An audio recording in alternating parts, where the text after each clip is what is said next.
Hello students, welcome to the program.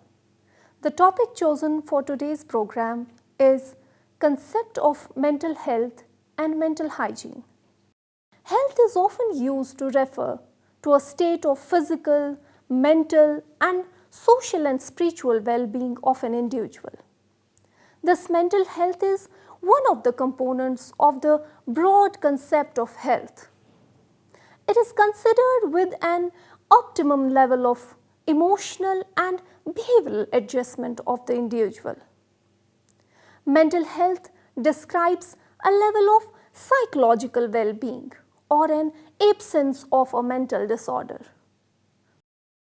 From the perspective of positive psychology or holism, mental health may include an individual's ability to enjoy life and create a balance between life activities and efforts to achieve psychological resilience.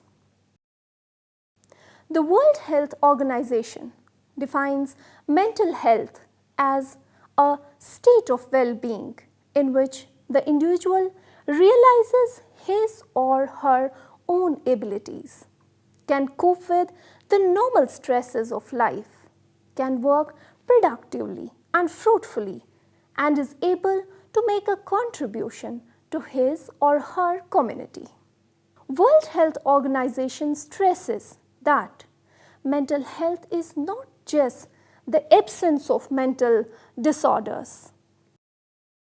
Mental health stands for the health of the mind, as Carter V. Good in the Dictionary of Education has termed it as the wholesomeness of the mind. It was previously stated that there was no official definition of mental health. Most recently, the field of global mental health has emerged, which has been defined as the area of study, research and practice that places a priority on improving mental health and achieving equity in mental health for all people worldwide. The history of mental health and hygiene is old as our civilization.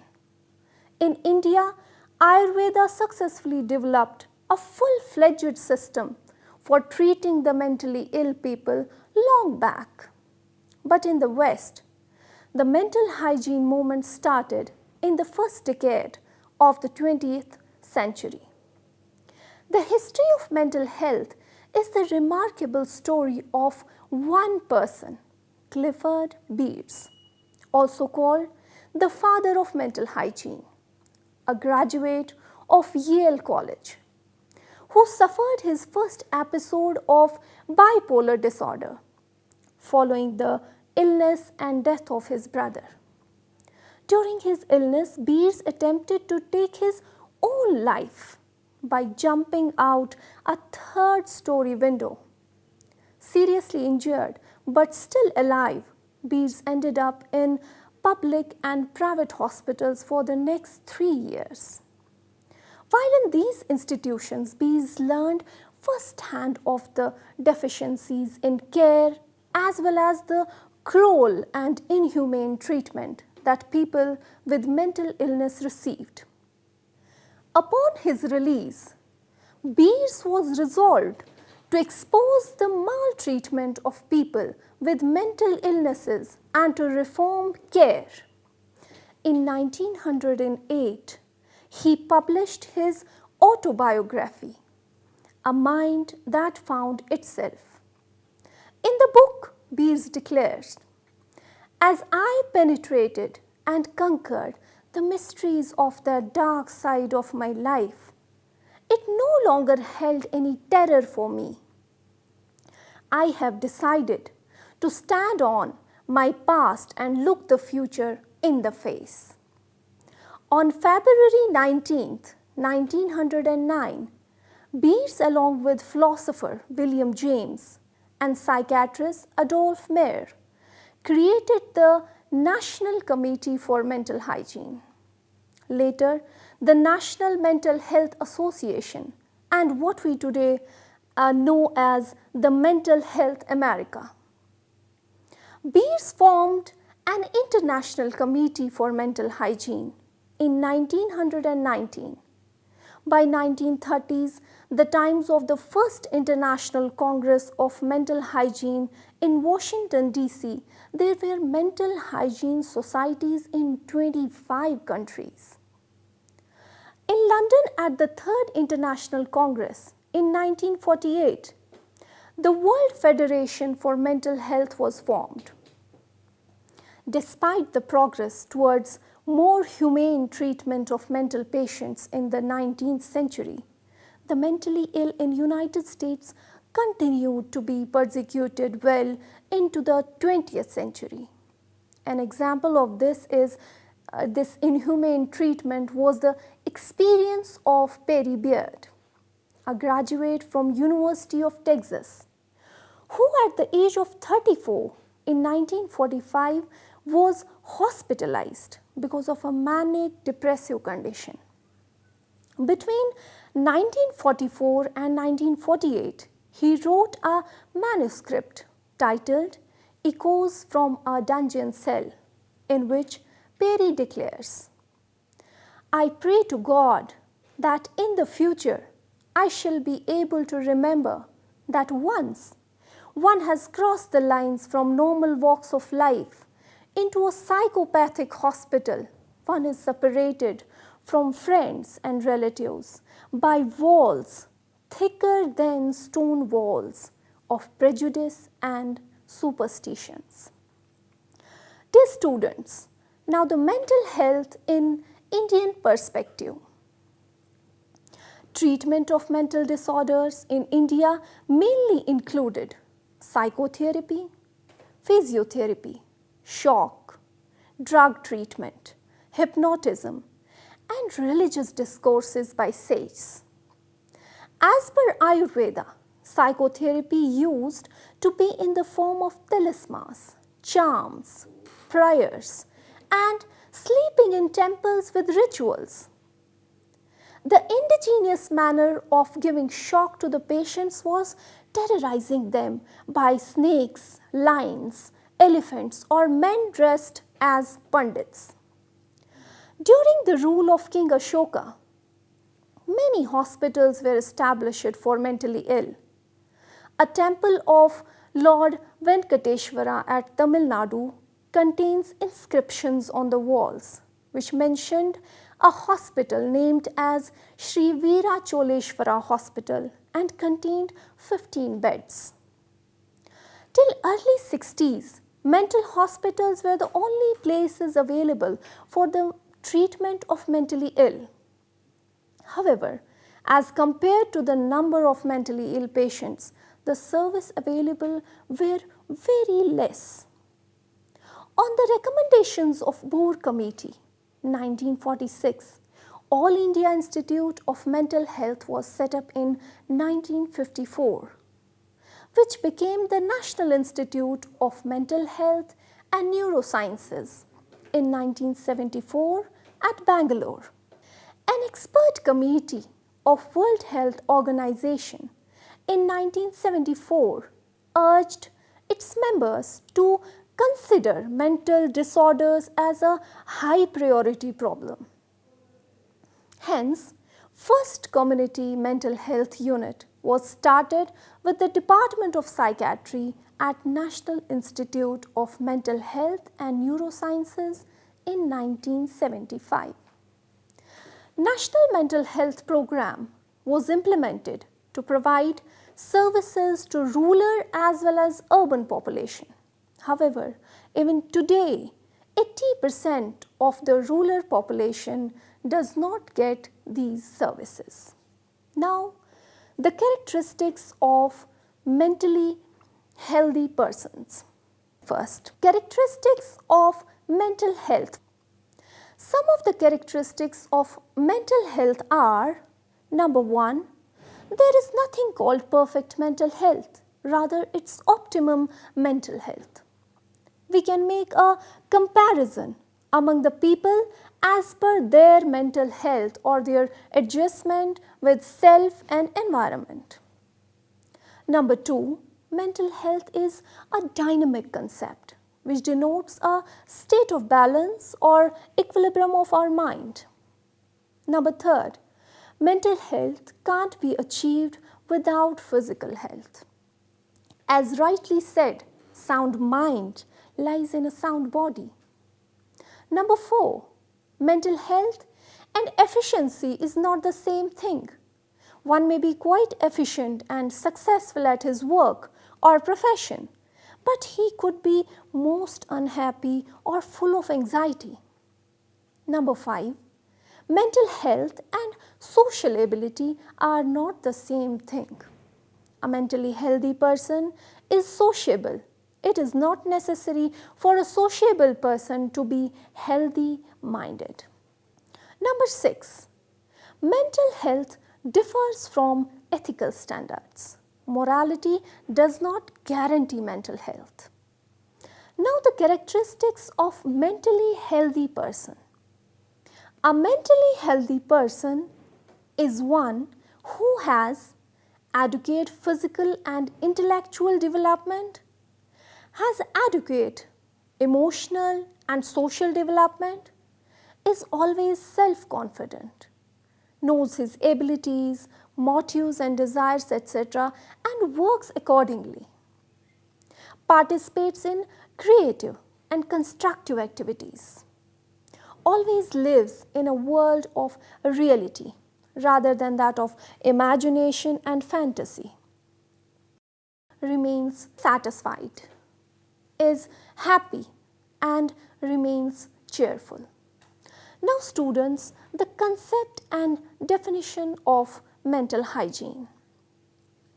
Mental hygiene is a science which deals with the process of attaining and preserving mental health in the society.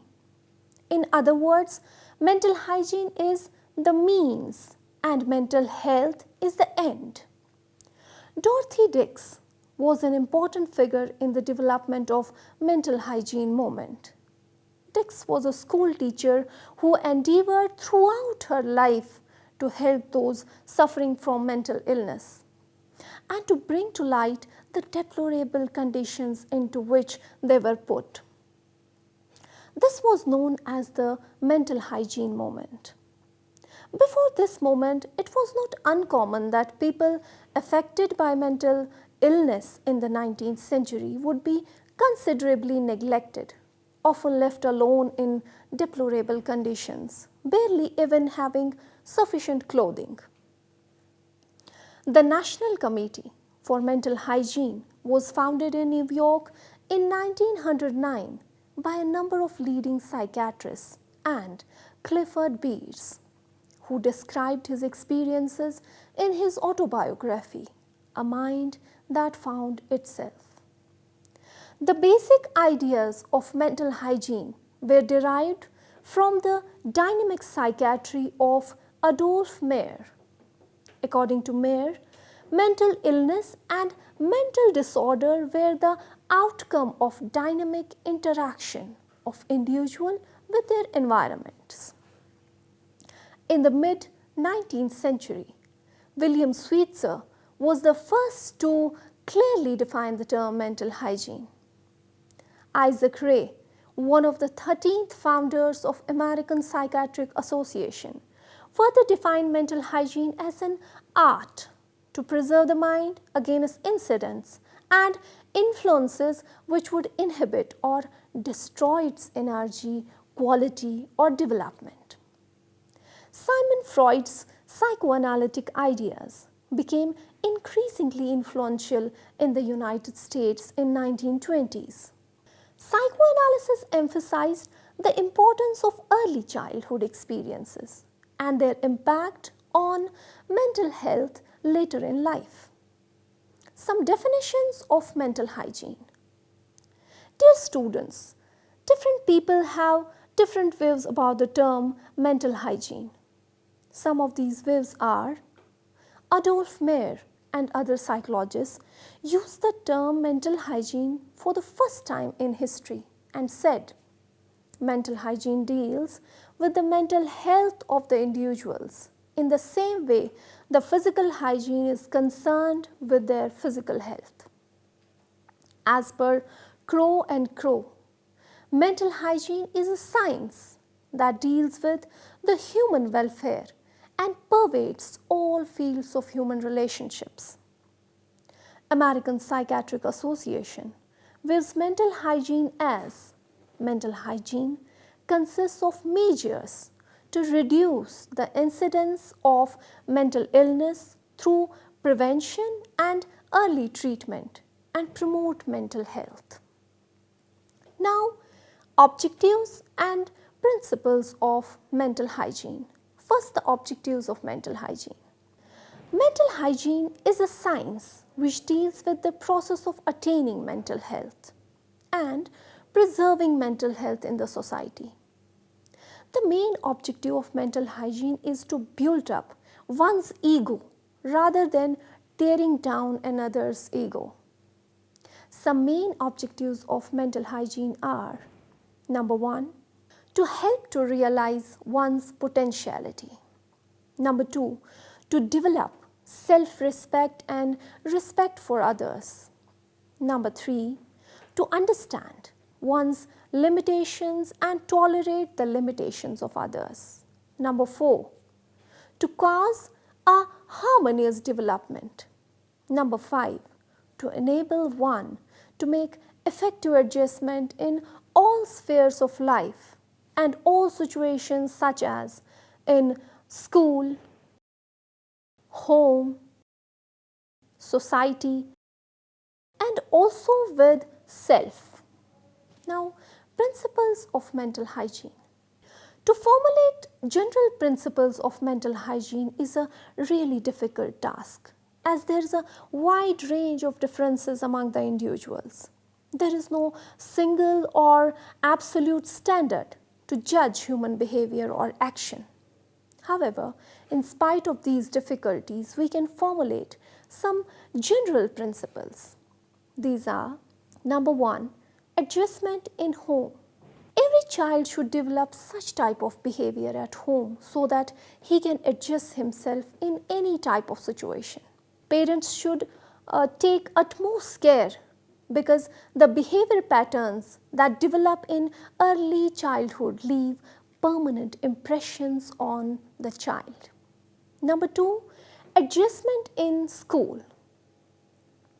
The school, through its various activities, can go a long way in creating an environment for the children to preserve and develop their mental health.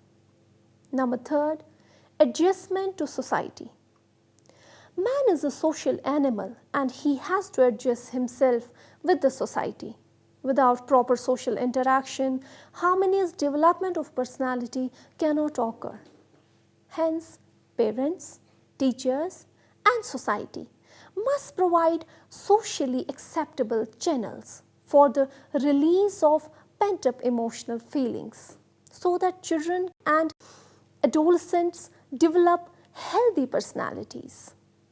Number 4, adjustment to work. According to Freud, one is mentally healthy if one can work successfully. School, through its programs, should develop the proper mental state towards work in child. Now, the functions and importance of mental hygiene. First, the functions of mental hygiene. According to Crow and Crow, mental hygiene has 3 main aims. They are the prevention of mental disorder, the preservation of the mental health, the discovery and utilization of the therapeutic measures to cure mental illness. This reveals that mental hygiene has 4 important functions, which are: number 1, preventive functions. The most important function of mental hygiene is to prevent mental health problems by developing some programs. Number 2, curative function. Another function of mental hygiene is to develop programs like counseling, psychotherapy to treat an individual or a group, or to treat a mental patient. Number 3, preservative function. Not all the people are mentally ill, rather some of them possess sound mental health. So the third function is to preserve mental health. Number 4 is the training. Another function of mental hygiene is to train a set of personnel who can help the people with psychological problems. Now, importance of mental health and hygiene. Mental health has much wider scope than physical health, as it aims for the development of wholesome, balanced and integrated personality.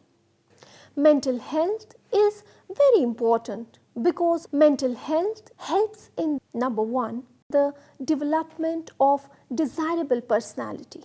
Number 2, it helps in proper emotional, social and moral development. Number 3, helps in proper aesthetic development, development of appropriate aesthetic sense, artistic taste and refined temperament.